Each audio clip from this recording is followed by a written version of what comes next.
Good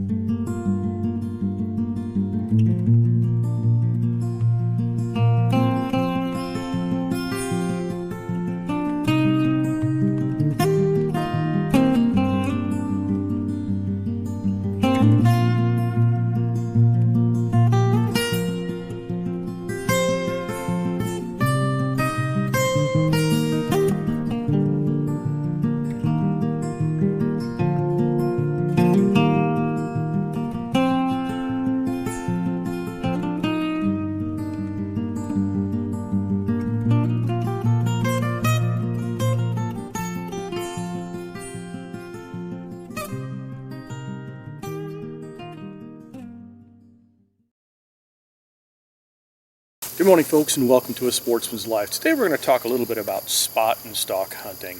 Whether you're hunting with a rifle, whether you're hunting with a pistol, shotgun, crossbow, bow and arrow, it doesn't matter. Getting out there in the woods and going after your quarry on the move, so to speak, is one of my favorite ways to hunt.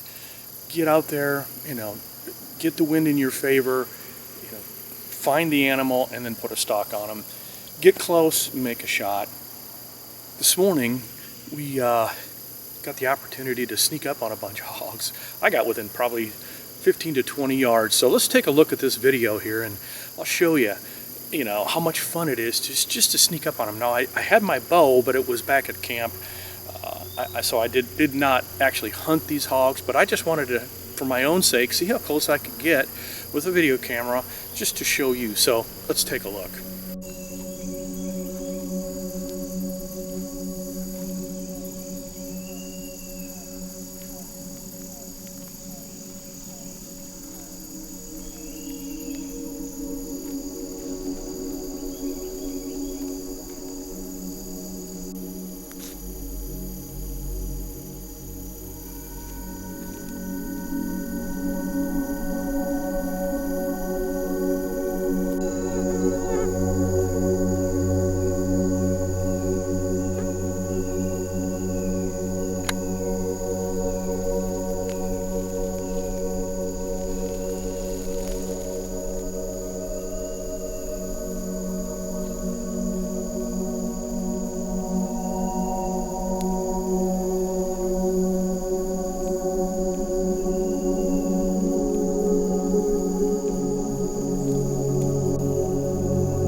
Folks, there you have it.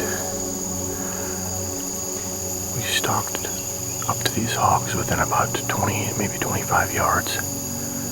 If you take your time and use, like this tree right to my right, take advantage of it. Well, there's more hogs coming in. Hold on.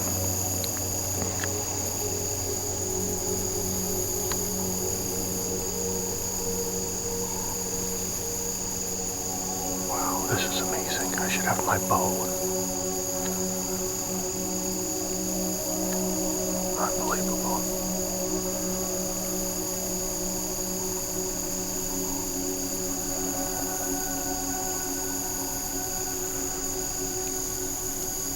This is our newly refurbished feeder.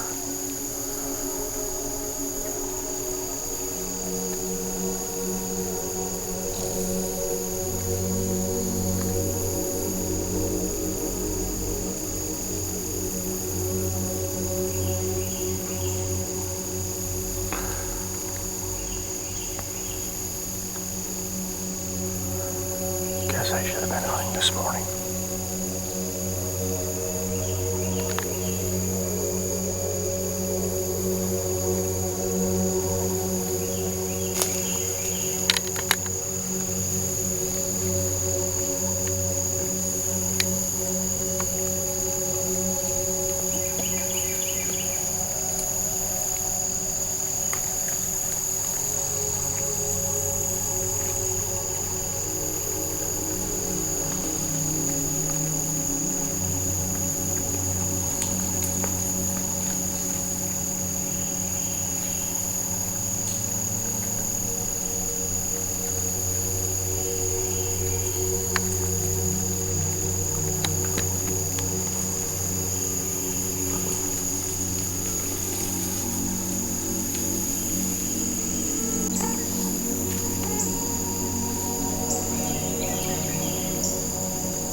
20 yards.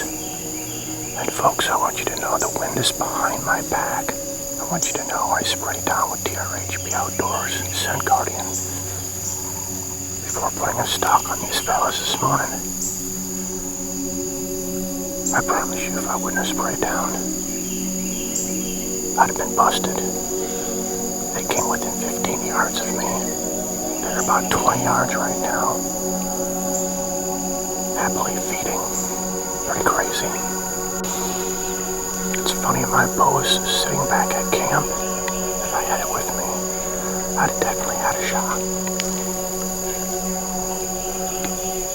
But what's more important is to show you how you can use a tree and products like Scent Guardian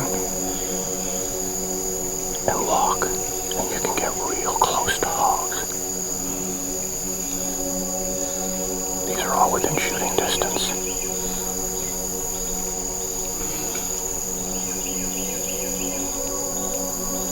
The only thing I didn't bring was my thermosol. Yikes.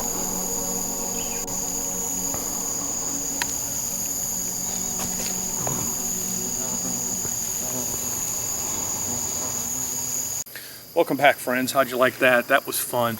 Again, Texas raised hunting products, TRHB Outdoors, Scent Guardian. I sprayed down before I put the spot and stalk on those. Those hogs right there came into the feeder at camp. I was making my coffee, my first cup of coffee, and looked out the window and saw a couple come in. I thought, let's put a stalk on them. Thought, you know what? I'm not even going to get my bow. I'm just gonna get out there. I'm going to see how close I can get to them, and well, the rest is history. So there you have it. That was just one heck of a lot of fun. Let's go back. I'm going to show you a video of a spot and stalk hunt that I did earlier on last year, and was able to harvest a hog. We won't go through the whole video, but I just want to show you the spot and stalk part of it. Really kind of fun to get on a hog like that, and you know, just you got to take very careful steps. Make sure you don't step on twigs. Do the roll method where you put your heel down first and you roll your foot forward, just to be super quiet and get into position and make the shot. So let's take a look at this video.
So there you go, friends. How about that? That was a lot of fun.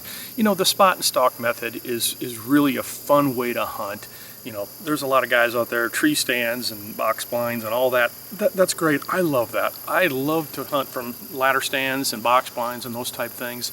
But you know what? The spot and stalk method is really something unique, and it really, you know, it's woodsmanship. Can you do it? Can you sneak up that close on an animal and get within shooting range and harvest that animal? Let me tell you this, I have had many hunts where my intention was to sit in a tree stand. I've got all harnessed up, ready to go, and I'm walking into the stand, and lo and behold, there's an animal there, and it turns into a spot and stalk. You have to be prepared for that situation. I can assure you, I have shot probably more hogs walking in than I have sitting in an actual tree stand. I have had many situations come up where I'm walking into a tree stand ready to hunt from a tree, and my camera's not ready, and it turns into a spot and stalk, and it's hard to film unless you've got your tripod ready to go and, you know, something to hold your camera.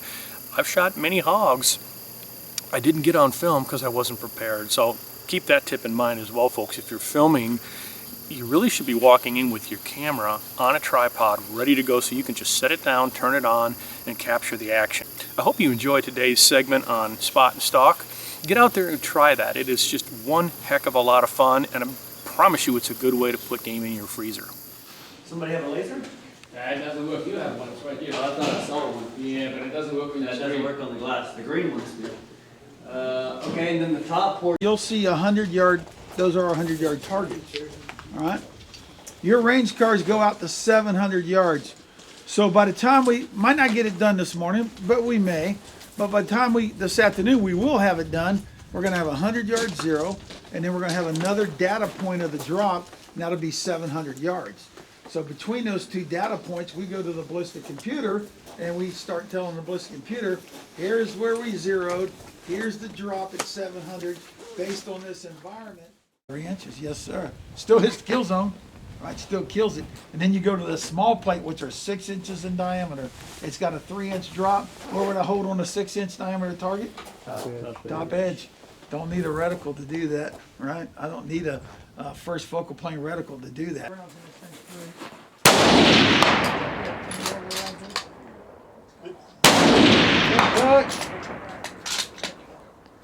Go for the small left plate. There you go. Mill shooters. Most of these are Creedmoor guns. And how many mill shooters we got here? A couple mills. All right, mill, what's the speed of your gun? 6 mile an hour. 7. 7 mile an hour gun. All right, 7. So distance, 500 yards. Every 7 mile an hour is worth how much? Point what? Work. Number 1, step. 2, drive the gun forward, sweeten the safety back pressure, acquire the sight, and squeeze. Reload. Okay. Stand by for target. Take it. 1 shot. He's down. Finger off. High port and safety on the bolt will be forward and locked. There you go. So when you fire that shot, and I saw people looking for that bullet hole. Don't worry about that. Can't get it back. When I say shooter ready, and I say take him, you're going to heart lung this animal. And then I might say hit him again. If I say hit him again, I want you to hit him again. If I say top it off, I want you to fill that system up, close your bolt, high port, on safe, as if you're ready to take off running. Everybody got the drill? Yes, sir. All right. We'll see. Eyes and ears. Ears on. Ears on. All right, hunters, finger alongside, thumb on the safety, stand by for target. Take it.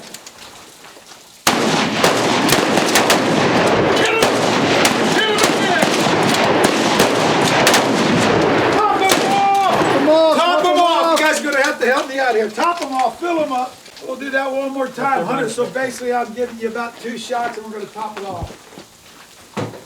Hunters, finger alongside, thumb on the safety. Stand by for target. Take them.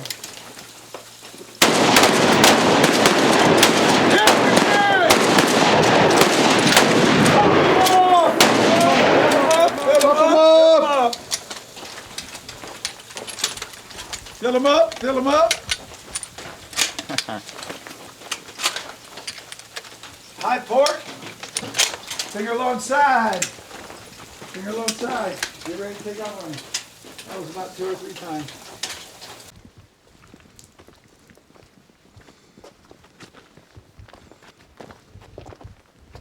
Right there, right straight. Take him. Over there, on the left. Good. Take him. Hit him. Again. Quick. There you go. Nice shooting. Take it. Up back. On target. Keep moving. Hit him again. Bam.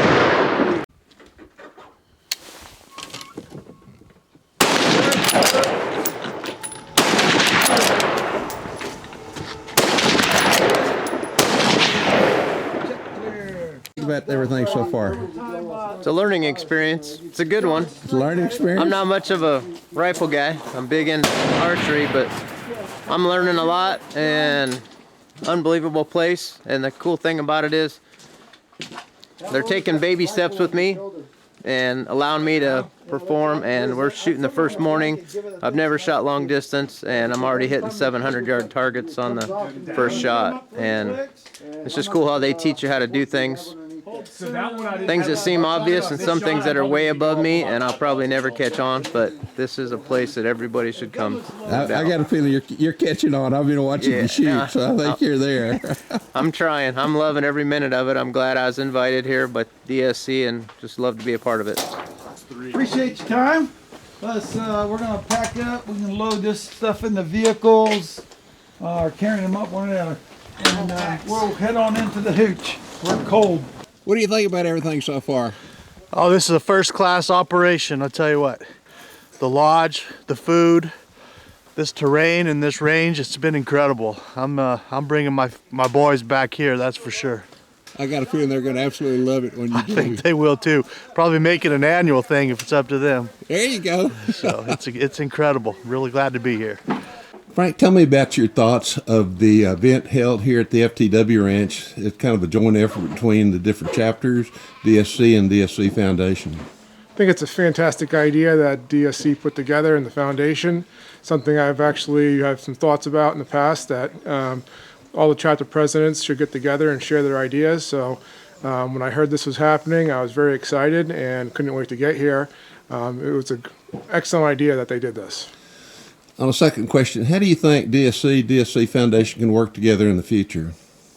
DSC and the foundation, I think, currently work really well, but working forward with the chapters, they've put some things in place that to help us, and I think the chapters will help build DSC as a national brand. As it's your old buddy Luke Clayton. How's all my friends doing today? I'm out here at my cabin, which you can see the horns and stuff, kind of a rustic spot, but a spot where I do a lot of my writing and some of my radio shows, and where I often visit with you folks and share a recipe or just something that's going on with me. Today I'm going to show you how to make chipotle peppers. I bet a lot of you buy chipotle. It's basically just smoked jalapeno peppers. That's all it is. Now, but you can make them yourself, and when you buy the chipotle peppers, usually they're very, very dry and they're ground up into a mix that you could shake out of a big shaker. But we're going to make them where there's a little meat on the pepper itself. And I have my smoking Texas fired up with some hickory wood out here in my little cooking shack. We're going to take it and first we're going to pick some peppers. I've got a bunch of mild jalapenos. Now they're not really, really mild, but they're not real hot either. You can buy your jalapeno peppers at the store. You can either, the big ones, you can cut them in half and seed them and then just smoke the halves. But these, we're going to smoke them whole. And let's go out and let me show you the ones I'm going to pick. And then we'll put them in our smoker and smoke them real slow, probably about 150 degrees. And I'm not going to dry these completely out. I'm going to make them where there's a little bit of meat on the pepper, where we can I like to chop it up in dishes like guisado and tacos. I mean, chipotle smoked peppers, the smoke flavor just gives the pepper an added boost, I think. So let's go out here. Let me show you the ones we're going to pick. And then we'll get out here on the smoker, put them in there and smoke them for probably, at least 8 or 10 hours at a slow temperature. So let's go look at some peppers. Well, folks, I carried over a couple of jalapeno pepper plants through the summer.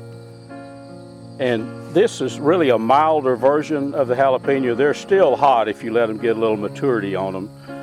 But we've got a bunch of peppers right here. I'm sure you can see some of these nice ones. Have another plant right here with some of the longer jalapenos. And we are actually going to pick these here in just a bit. Take a look at these. We're going to pick these and put them on a little mesh rack for our smoking Texas electric smoker, and let them smoke 8 or 10 hours real slow at about 140 or 150 degrees. But smoked jalapenos, chipotle, that's what they become when you smoke them. They are some of the very tastiest seasonings that you can put in soups and stews. Guisado, I'll make a lot of guisado, especially out of wild pork and venison. But I think this is something you might want to do. If you don't grow your own, which probably many of you don't, go to the store and buy them. The ones you buy will be somewhat bigger than these, but these are, you know, these are the size that I like to pick. So let me pick these, and then let's fire up that smoking Tex, put some hickory wood. I like chipotle hickory flavored. Let's put some hickory wood in that smoking Tex electric smoker, set the thermostat about 150 and let her go for a while. So I'll get them picked, and then you can join me back over here at the smoker in just a couple of minutes. Okay, now we have our peppers picked, and in my trusty smoking Tex electric smoker, here's you an overall view. I've got the old firebox, the wood box down there loaded with some hickory. Now here's our peppers. This may not look like a lot of peppers, and it's really not, I guess, but that's enough. Can you imagine how far those smoked chipotle peppers are going to go? I mean, I don't think you'll ever use more than 3 or 4 in one time. But we're going to set our thermostat at about 150 and get that hickory wood going really good. And the next time you see I'll show you a finished product. Now, okay, these little peppers, like right here. This little pepper right here, that's a smaller pepper. Now we'll probably go ahead and smoke it to where the point that it's actually dried out. But some of these bigger ones, like this, like these, I'm going to smoke them where they'll be black in color, but they'll also have a little meat to them. They won't be completely dried out. That's the way I like to use the chipotles, rather than, you know, grind them up and have them really, really dry. I like to have a little bit of meat there with them, and these bigger ones are ideal for that. So you can dry some out, like these little bitty ones here, this small pepper. Dry it completely out, and then leave some meat on the bigger ones. So I'd say even the bigger peppers, probably I won't leave them in my smoking Tex more than probably 8 or 10 hours, something like that. So we're going to come back, I'm going to show you the finished product. How about that? Okay friends, here we go. This is a few of those peppers out of my smoking Tex after about 10 hours. I left them in there about 10 hours. Now, you know, I was telling you about the meaty part. A pepper like this, for instance, this one's got a little bit of the meat left on it. And then these little ones, like this one, right here, that one is completely dry. So you could actually grind it up and make something you could shake out of a, you know, out of a shaker. But it's pretty simple. That's it. And there's your fresh chipotle peppers, folks. Probably the easiest recipe that we'll ever do. Stay tuned next week. We're going to bring you something that I think you'll enjoy, and be safe in the outdoors, okay? And a special thanks to these fine sponsors: Air Force Air Guns, B&B Charcoal, Dallas Safari Club, Hornaday, Pyramid Air, Taurus Firearms, Sightmark, Smokin' Tex, Snaplock Hunting Blinds, TRHP Outdoors, and Striper Express.